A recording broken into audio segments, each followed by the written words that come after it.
minuto.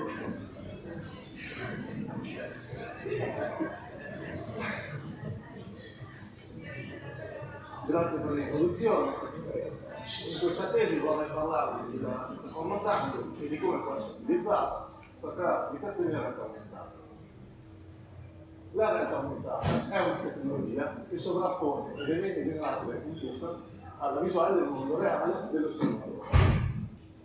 È diventata popolare grazie a Pokémon Go, ma la mancanza di sensori dedicati ne ha limitato l'estensione dell'esperienza.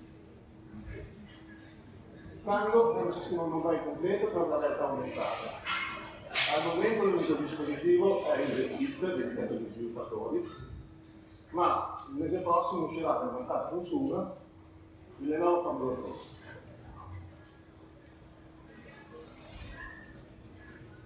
Per percepire lo spazio del kit utilizza un sistema di tipo Structured Light, basato sulla trigonometria touch, proiettore, ambiente e sensore. Mentre il Lenovo Tableau Pro utilizzerà un sistema di tipo Tech on Flight, nel quale si calcola il tempo di volo della luce proiettata da un proiettore. La libreria Tango fornisce astrazione rispetto al livello hardware e agli sviluppatori tre categorie principali nelle quali lavorare: depth perception, motion tracking e area balancing. Nella depth perception possiamo vedere come i dati del sensore vengono utilizzati per creare una point cloud e come questa point cloud possa essere utilizzata per generare mesh in real time.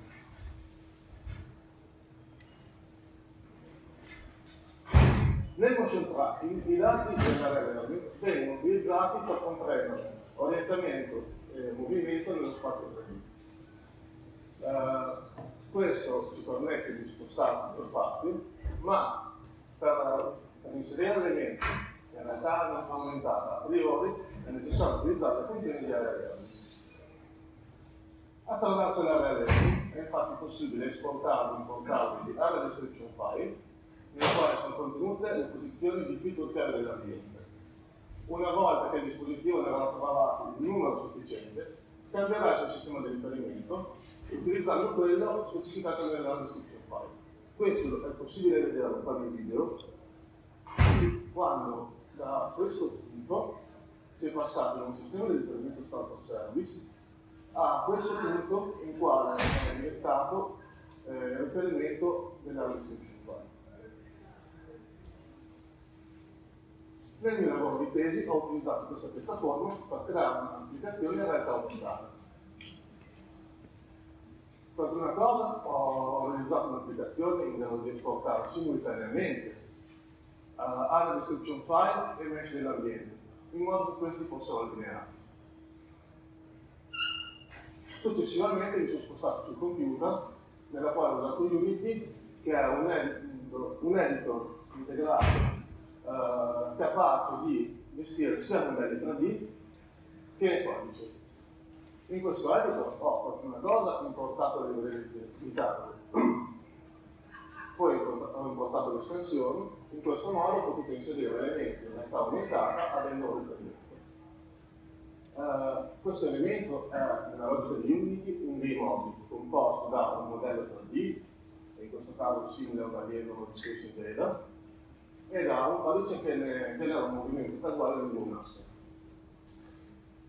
Il risultato sarà un'applicazione che, una volta sincronizzata con la description file, permetterà di vedere in realtà aumentata delle linee nello spazio.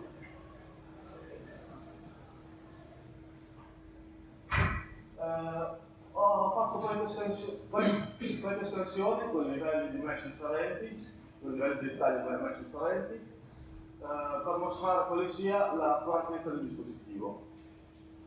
Queste mesh sono una fotografia, una mesh a 0,3 cm, 5 cm e a 10 cm.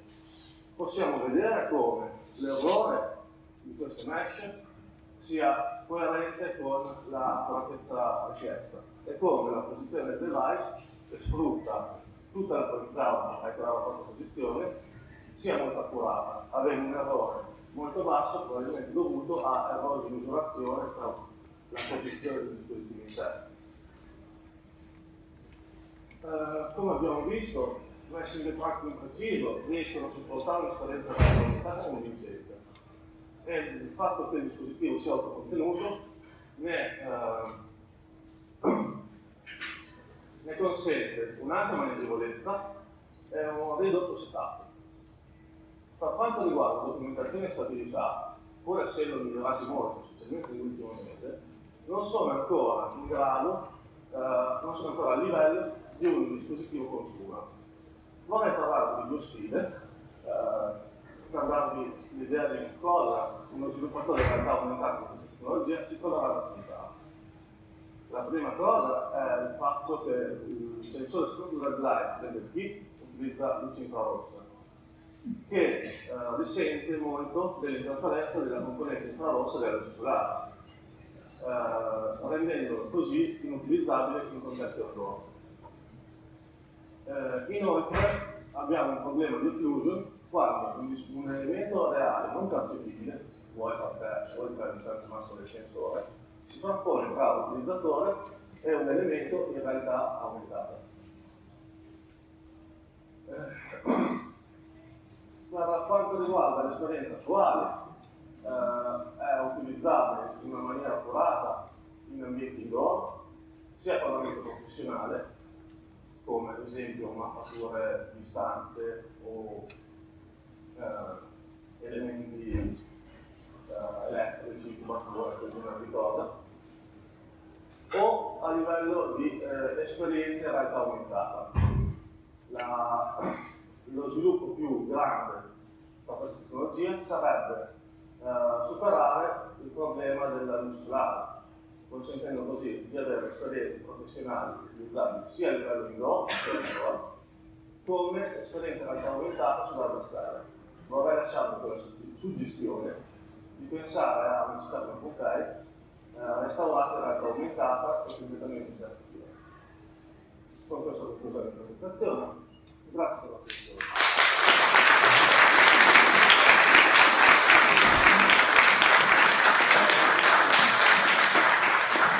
Io ho una curiosità riguardo al modo in cui teneva il dispositivo. Ho visto una specie di stick appena a bordo e mi sembra particolarmente pratico. È un limite del dispositivo? Allora, il discorso è stato fatto per poter registrare l'esterno del dispositivo, nonché l'ambiente esterno. Per cui ho dovuto creare un dispositivo che lo devo tenere qua una telecamera, cioè il telefono, a una distanza fissa del dispositivo in modo da avere un appoggio solido e poter far vedere in questo modo le cose.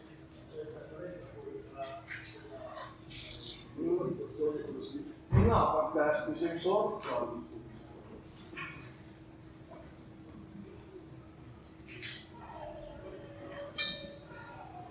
intanto che i sensori non sono coperti, come ad esempio nel caso di quello stick in questo modo, il sistema è in grado di funzionare. Sarebbe stato un problema.